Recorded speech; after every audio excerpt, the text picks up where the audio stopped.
नमस्कार, मैं हूं पूजा। बिहार न्यूज में आपका स्वागत है। खबरों की ओर बढ़ने से पहले एक नजर सुर्खियों पर। बिहार में दोपहिया वाहनों की संख्या 1 करोड़ पार। 2024 में दोपहिया बिक्री ने तोड़ा अब तक का रिकॉर्ड। 27 करोड़ दोपहिया वाहनों में से 4% बिहार में। बिहार में डीईओ और डीपीओ को शिक्षकों के प्रति व्यवहार सुधारने का आदेश। शिक्षकों को तुम कहकर संबोधित करना प्रतिबंधित। डॉक्टर सिद्धार्थ ने शिक्षा की बात कार्यक्रम में पत्र को किया प्रस्तुत।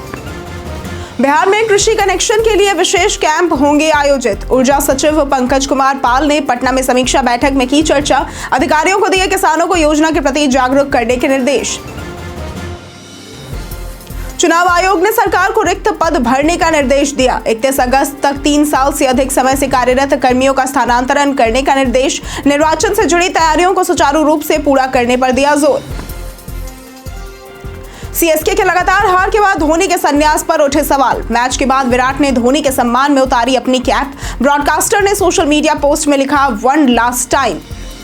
चलिए बढ़ते शाम तक की बड़ी खबरों की ओर विस्तार से। बिहार में दोपहिया वाहनों की संख्या 1 करोड़ पार। बिहार में दोपहिया वाहनों की संख्या 1 करोड़ पार कर गई है, जो राज्य में कुल वाहनों का 77% है। 2024 में रिकॉर्ड 11.05 लाख दोपहिया वाहन बिके, जबकि 2025 के पहले 4 महीनों में ही 3.52 लाख से अधिक बिक चुके हैं। देश में कुल 27 करोड़ दोपहिया वाहनों में से 4% बिहार में है। उत्तर प्रदेश 3.87 करोड़ दोपहिया वाहनों के साथ पहले स्थान पर है। विशेषज्ञों के अनुसार बिहार में आय में वृद्धि, सड़क नेटवर्क का विस्तार और कमजोर सार्वजनिक परिवहन व्यवस्था दोपहिया वाहनों की मांग बढ़ा रहे हैं। यह अब स्टेटस सिंबल भी बन गया है। अन्य राज्यों में महाराष्ट्र, तमिलनाडु, मध्य प्रदेश और गुजरात में भी बड़ी संख्या में दोपहिया वाहन है। बिहार में कुल 1 करोड़ 10 लाख मोटरसाइकिल और 1.31 लाख मोपेड है। खेलो इंडिया गेम्स के लिए पटना के ट्रैफिक रूट में हुआ बदलाव। खेलो इंडिया यूथ गेम्स 2025 के मद्देनजर पटना में 4 मई को दोपहर 12 बजे से रात 8 बजे तक कई मार्गों पर ट्रैफिक व्यवस्था में बदलाव किया गया है। पाटलिपुत्र खेल परिसर के आसपास के क्षेत्रों जैसे कि पीसी कॉलोनी रोड, रघुनंदन मार्ग, जेपी सेनानी पथ, गायत्री मंदिर पथ, गंगा देवी रोड, कंकड़बाग रोड और शालीमार स्वीट से राजेंद्र नगर गोलंबर तक वाहनों का आवागमन पूरी तरह से प्रतिबंधित रहेगा। व्यावसायिक वाहनों का संचालन भी बंद रहेगा। हालांकि एम्बुलेंस, फायर ब्रिगेड, मरीज वाहन, पैदल यात्री और नीट यूजी के परीक्षार्थियों को छूट दी गई है। वाहन चालकों को मलाही पकड़ी रोड, कंकड़बाग कॉलोनी रोड और कंकड़बाग रोड के उपयोग की सलाह दी गई है, जिन पर कोई प्रतिबंध नहीं है। यह कदम यातायात प्रबंधन और सुरक्षा सुनिश्चित करने के लिए उठाया गया है। बिहार में कृषि कनेक्शन के लिए विशेष कैंप होंगे आयोजित। बिहार सरकार किसानों को कृषि बिजली कनेक्शन देने के लिए पंचायतों में विशेष कैंप लगाएगी। ऊर्जा सचिव पंकज कुमार पाल ने पटना में समीक्षा बैठक कर मुख्यमंत्री कृषि विद्युत संबंध योजना की प्रगति पर चर्चा की। उन्होंने वितरण कंपनियों के अधिकारियों को किसानों को योजना के प्रति जागरूक करने और पंचायत भवनों में आवेदन हेतु विशेष कैंप लगाने के निर्देश दिए। किसान सलाहकारों, जीविका समूहों और आशा दीदियों से संपर्क कर लाभार्थी किसानों की सूची तैयार करने को कहा गया है, ताकि सही किसानों तक लाभ पहुंचा सके। सचिव ने निर्देश दिया कि हर अंचल से प्रतिदिन अधिकतम कृषि विद्युत कनेक्शन जारी किए जाएंगे, जिससे सिंचाई सुविधा बेहतर हो और कृषि उत्पादकता में बढ़ोतरी हो। इस बैठक में दक्षिण और उत्तर बिहार वितरण कंपनियों के प्रबंध निदेशक भी उपस्थित थे।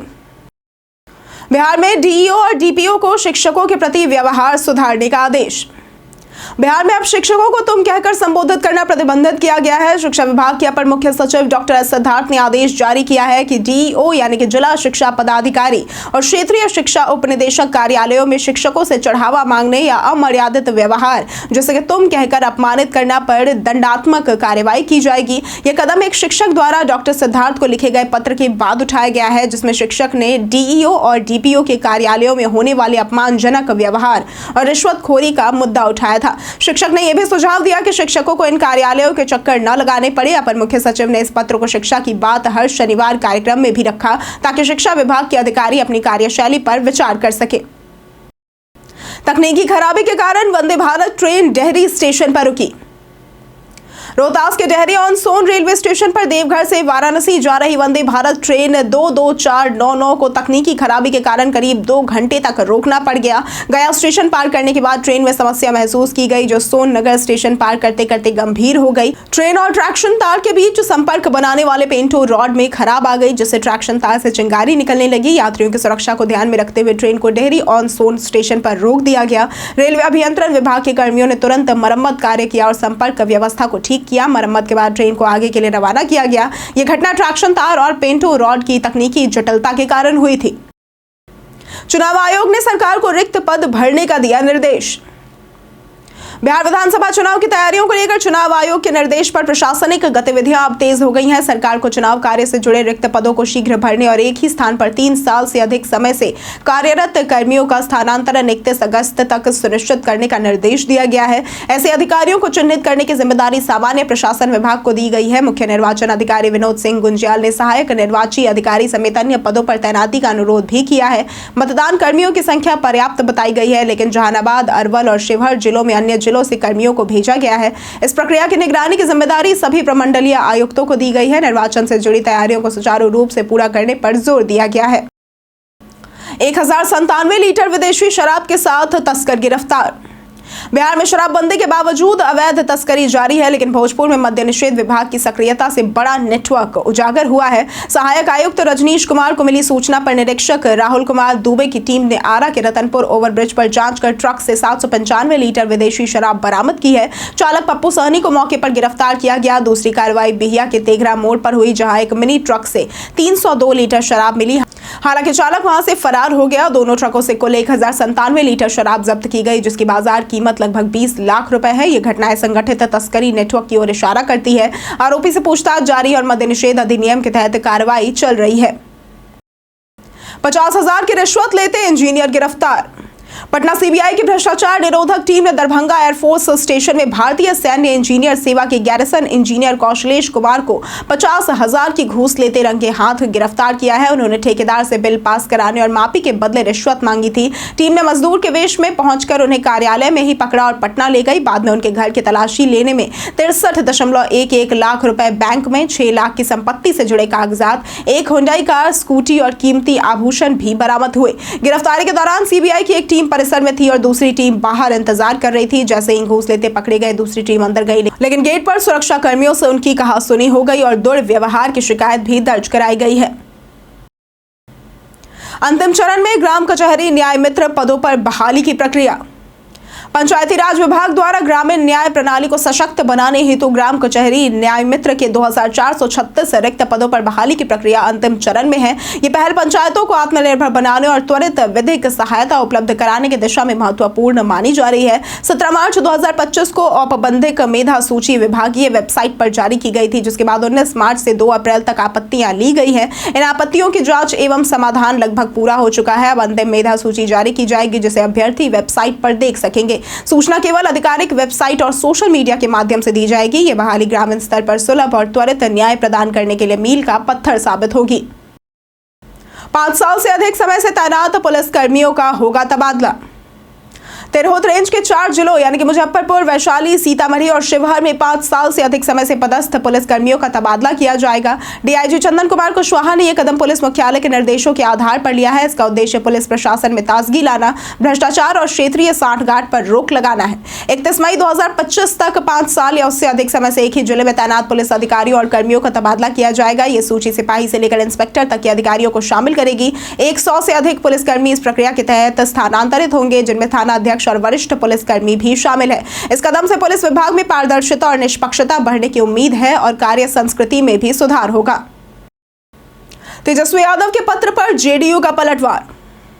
बिहार में जातीय जनगणना को लेकर सियासत गर्मा गई है। शनिवार को नेता प्रतिपक्ष तेजस्वी यादव ने प्रधानमंत्री नरेंद्र मोदी को पत्र लिखकर जातीय आंकड़ों के आधार पर आरक्षण की मांग की। इसके जवाब में जेडीयू ने लालू यादव को एक पत्र लिखा, जिसमें पार्टी के मुख्य प्रवक्ता नीरज कुमार ने तेजस्वी यादव के परिवार पर तीखा हमला किया।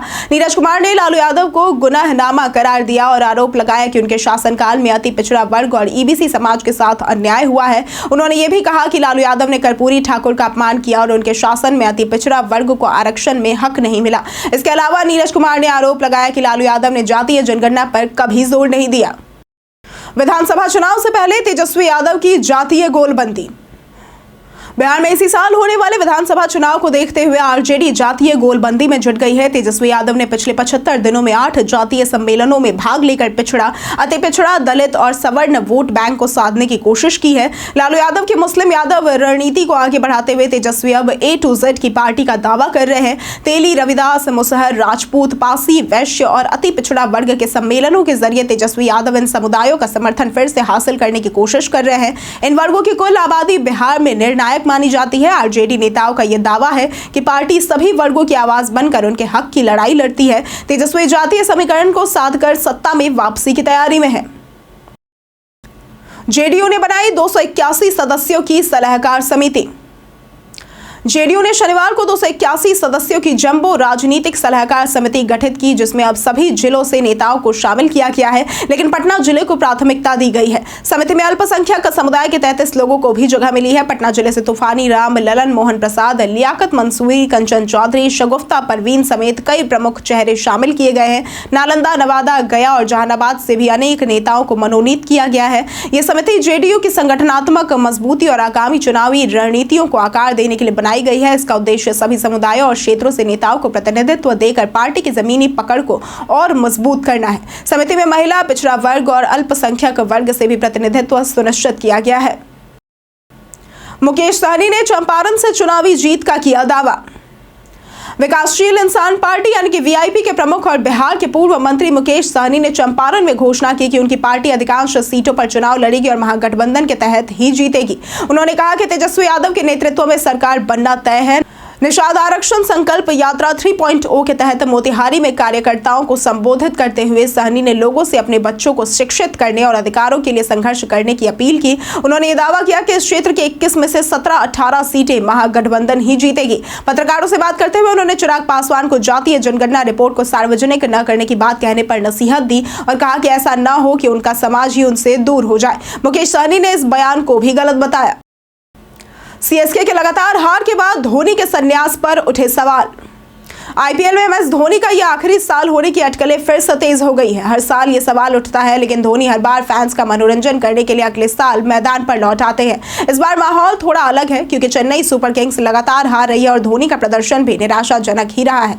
ऐसे में ये कहा जा सकता है कि धोनी इस साल अपने आईपीएल करियर को समाप्त कर सकते हैं। धोनी के संन्यास की अटकलें उस समय और बढ़ गई जब आरसीबी वर्सेस सीएसके मैच के बाद विराट कोहली ने धोनी के सम्मान में अपनी कैप उतार दी। यह इशारा कुछ अलग इमोशन देता है और ब्रॉडकास्टर ने अपनी सोशल मीडिया पोस्ट में लिखा वन लास्ट टाइम, जिससे संन्यास की अटकलें और तेज हो गई हैं। बीते दिन हमारे द्वारा पूछे गए सवाल का जवाब आप लोगों में से बहुत लोगों ने हमारे कमेंट सेक्शन में लिख कर दिया है। जिन्होंने हमारे द्वारा पूछे गए सवाल का जवाब दिया है उनके नाम है नौशाद रजा, राजकिशोर महतो, मनोज दास, प्रमिला कुमारी, आलोक प्रियदर्शी, संजीव कुमार, दामोदर कुमार, शोभिका कुमारी, नंद कुमार सिंह, कृष्णा कुमार, अनवर करीम खान, लक्ष्मी मेहता, निशांत कुमार, बाबूलाल मरांडी और संजय कुमार। इसके साथ बढ़ते हैं आज के सवाल की ओर। आज का सवाल है, आपके क्षेत्र में मौसम का क्या हाल है? आप अपना जवाब हमें हमारे कमेंट सेक्शन में लिखकर जरूर बताएं। आज के लिए सिर्फ इतना ही। बिहार की तमाम खबरों के साथ बने रहने के लिए देखते रहे बिहारी न्यूज। और साथ ही अगर आप YouTube चैनल पर देख रहे हैं तो चैनल को सब्सक्राइब करें और अगर आप Facebook पेज पर देख रहे हैं तो लाइक और फॉलो जरूर करें।